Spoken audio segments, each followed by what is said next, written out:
स्वागत छ तपाईहरूलाई मेरो च्यानल कुक एट होम सजिलैमा। आज हामी बनाउन गइरहेको छौँ ड्र्यागन चिकन। यसको निम्ति तपाईहरूलाई 500 ग्राम मासु चाहिन्छ। त्यसलाई तपाईहरूले यसरी लामो लामो गरेर काट्नुहोस्।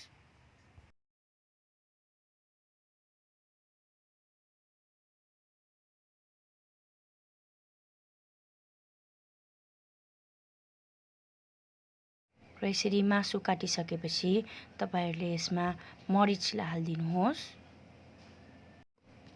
त्यसपछि तपाईहरूले यसमा स्वादअनुसार नुन पनि हालिदिनुहोस्। त्यसपछि तपाईहरूले यसमा एउटा अन्डालाई फुटाएर हाल्नुहोस्।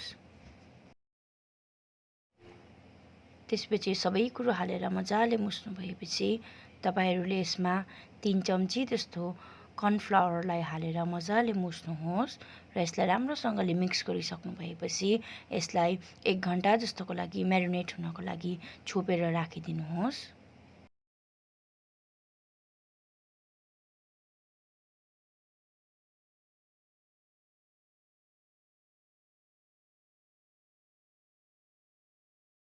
एउटा कराईमा अलिक धेरै तेल हालेर तातिएपछि यो चिकनलाई यसरी अलग अलग गरेर एक एकवटा गर्दै यसरी हालेर फ्राई गर्नुहोस्।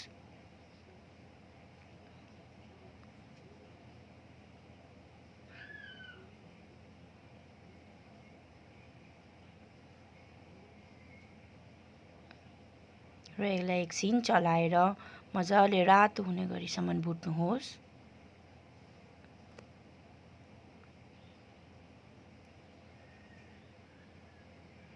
चिकनलाई एकैतालमा नभुट्नुहोस्। यसरी ब्याच गर्दै भुटेर निकालेर साइडमा राख्नुहोस्। कराही लिनुहोस् र त्यसमा अलिकति तेल हालेर काटेको यसरी लसुन र काजुलाई यसरी एकछिन भुट्नुहोस्।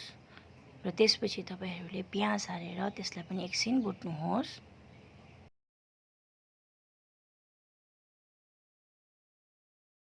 र जब यसरी प्याज हल्का पिङ्क देखा पर्छ तब चाहिँ त्यसमा तपाईहरूले अलिकति सोया सस र चिल्ली सस हालेर अलिकति चलाउनुहोस्। अब तपाईहरूले यसमा स्वाद अनुसार नुन हालिदिनुहोस्।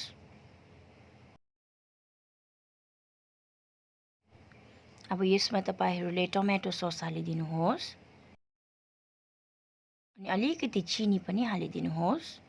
सकेपछि यसमा तपाईहरूले यो काटेको क्याप्सिकम जो हामीले लामो लामो गरेर काटेको छौँ त्यसलाई हालेर तपाईले एकछिन चलाउनुहोस्।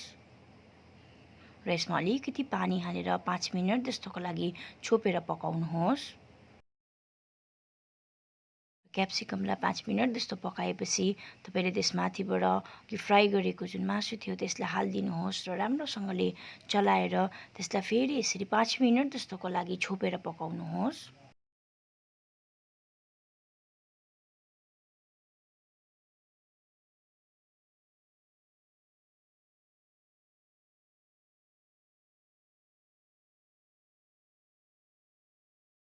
पाँच मिनट जस्तो पकाएपछि तपाईको ड्र्यागन चिकन रेडी छ।